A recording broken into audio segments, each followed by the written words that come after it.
Friedrich Nietzsche, the rebel philosopher who shook the world. God is dead. 3 words that made Friedrich Nietzsche one of the most controversial philosophers in history. But was he really an enemy of religion? Or was he warning us about something much deeper? From his radical ideas on morality to his critique of society, Nietzsche's influence stretches far beyond philosophy, shaping psychology, literature, and even pop culture. But his life, a tragic tale of brilliance, struggle, and madness. Today, we dive into the life, ideas, and legacy of Friedrich Nietzsche, the philosopher who challenged everything. Friedrich Nietzsche was born in 1844 in Rocken, Germany. He grew up in a deeply religious family.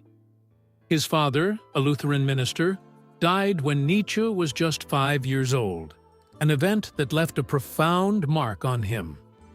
But young Friedrich was no ordinary child. By his teenage years, he was already a prodigy in languages, philosophy, and music.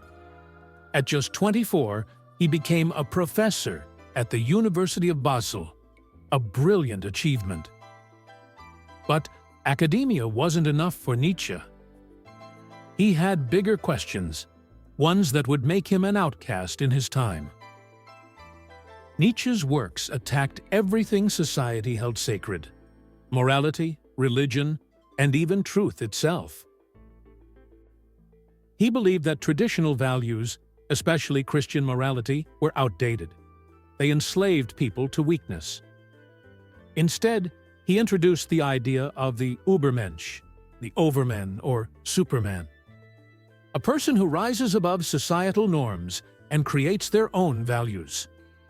And then came his most famous, most controversial claim: God is dead.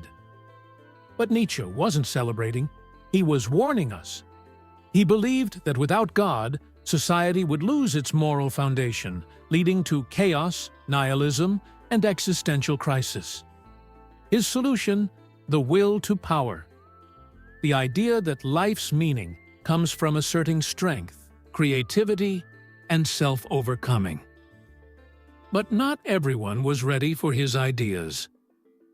Nietzsche's radical views made him an outcast. He suffered from intense migraines, declining health, and increasing loneliness. His friendships, including one with composer Richard Wagner, fell apart.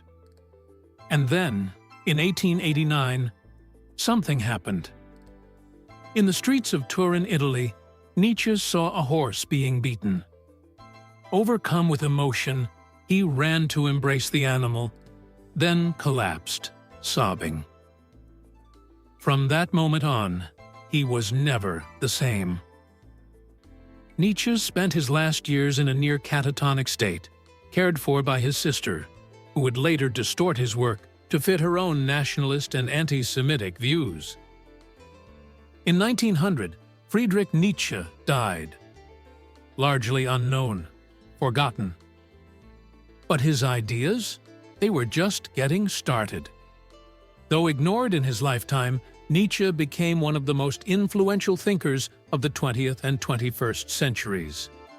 His ideas shaped existentialism, psychology, and literature. Thinkers like Jean-Paul Sartre and Albert Camus were inspired by him. Sigmund Freud and Carl Jung used his theories to revolutionize psychology. And his influence? It extends even into pop culture, from books to films to modern philosophy. But his legacy is complicated.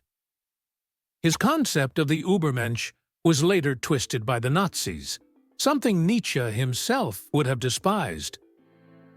He was not a nationalist. He was not anti-Semitic.